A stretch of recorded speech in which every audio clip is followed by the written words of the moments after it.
Muscatine, Iowa, Senator Joni Ernst of Iowa, a Republican, wondered aloud about her Democratic constituents as they wrestled with a final decision before the looming Iowa caucuses, particularly those considering supporting former Vice President Joseph R. Biden, Jr.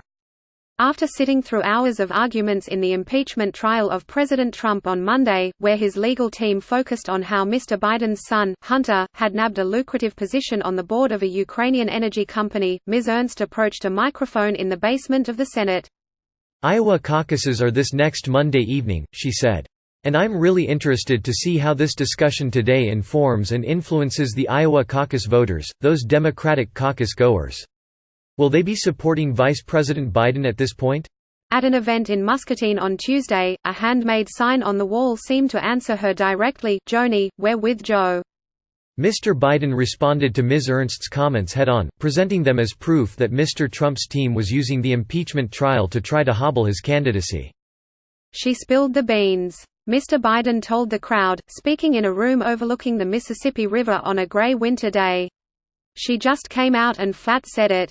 You know, the whole impeachment trial for Trump is just a political hit job to try to smear me, because he is scared to death to run against me, and he has good reason to be concerned." By late afternoon Tuesday, his team had sent a fundraising email from his campaign manager with the subject line, "Hey Senator Joni Ernst, let me answer your question directly." The campaign also released a digital ad highlighting Ms. Ernst's comments and accusing Republicans of spreading lies about Mr. Biden. The impeachment trial of Mr. Trump has paralyzed Washington and frozen much of the fluid 2020 Democratic field in amber, commanding non-stop news media attention and tethering the 4 senators in the race to Capitol Hill. But talk of impeachment has been largely absent from the campaign trail in Iowa in the final stretch before the state's caucuses, including at Mr. Biden's events. Ms. Ernst was first elected to the Senate in 2014 in a victory that helped the Republicans take control of the chamber. As she gears up for her first re-election battle, she has the built-in advantage of running on the same ticket as Mr. Trump, who carried Iowa in 2016 by nearly 10 points, even after Barack Obama won the state twice.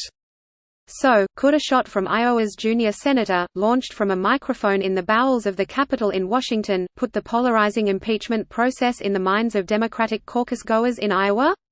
The answer, as Mr. Biden campaigned in Iowa on Tuesday, seemed clear. "She's just mouthing everything that the president is saying," said Donna Cantrell, 70, who came to see Mr. Biden in Muscatine. She plans to support him next week and said the president's attacks would not persuade her otherwise. "He's a good person," she said of Mr. Biden.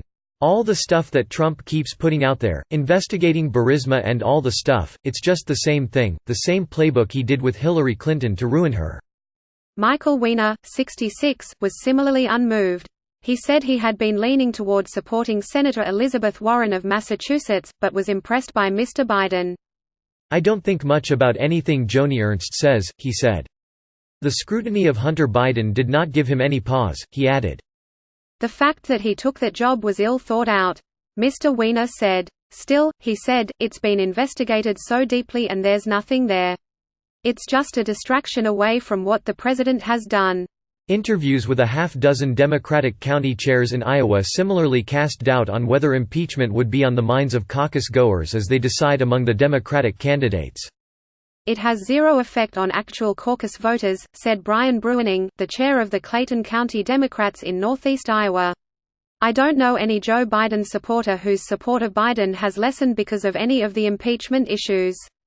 Sue Vorsky, a former chairwoman of the Iowa Democratic Party, argued that Ms. Ernst's comments would hurt her in the election by energizing the Democratic base. "She's calling out Democratic activists to look at her," Ms. Vorsky said. "Like, oh, sister. Are you sure? Are you sure you want to be the face of this?" As for Mr. Biden, she said that Mr. Trump's attacks had both accentuated the Biden campaign's argument that the president worries about facing him in a general election and offered a clear preview of how the president would attack him. "One of his residential addresses is inside Trump's head," she said. "Does that help? Sure. Is it a double-edged sword? Yes, of course it is."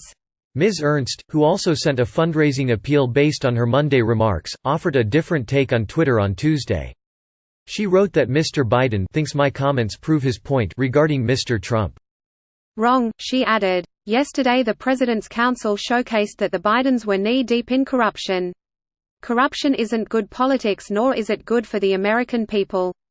As the impeachment proceedings have ramped up, Mr. Biden has been hammering the argument that he is the candidate Mr. Trump fears most. You Iowa caucus goers have a chance for a twofer here. Mr. Biden said in Muscatine. You can ruin Donald Trump's night by caucusing for me, and you can ruin Joni Ernst's night as well. Kevin Gleaves, who came out to see Mr. Biden, appeared eager to follow the former vice president's instructions, at least in part. I will certainly support whoever the Democrats nominate for president, said Mr. Gleaves, 71, who backs Ms. Warren but rebuffed Ms. Ernst nonetheless. I will actively support whoever's up against Joni Ernst. I will give that person my time, my money, my soul. The Iowa Senate race is crucial to Democrats' hopes of retaking the Senate. And Teresa Greenfield, the Democratic Senatorial Campaign Committee's preferred candidate in the primary, wasted no time capitalizing on Ms. Ernst's remarks. Sounds like you're focused on the wrong election, Senator, she tweeted Monday evening alongside a call for donations. Thomas Kaplan reported from Muscatine, and Nick Corasaniti from Des Moines. Maggie Astor contributed reporting from Des Moines, and Katie Gluck from Chicago.